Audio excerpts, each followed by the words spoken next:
अगर आप भी चाहते हैं बिट्टू मलंगिया इंटरटेनमेंट का ऑडियो वीडियो सबसे पहले आप तक पहुंचे, तो लाल बटन को दबाकर चैनल को सब्सक्राइब करें और बेल आइकन दबाना ना भूलें।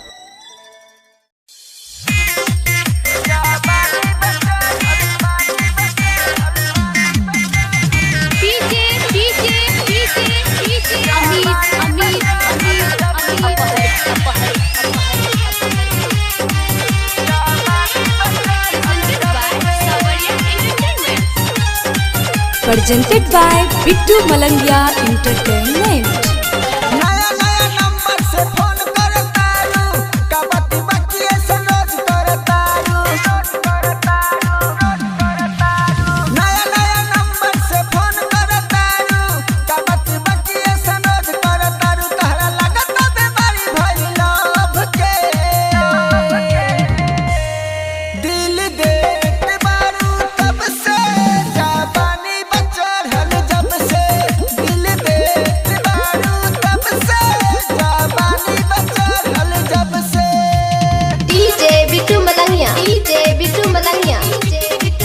Madhubani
Presented by Bittu Malangiya Entertainment।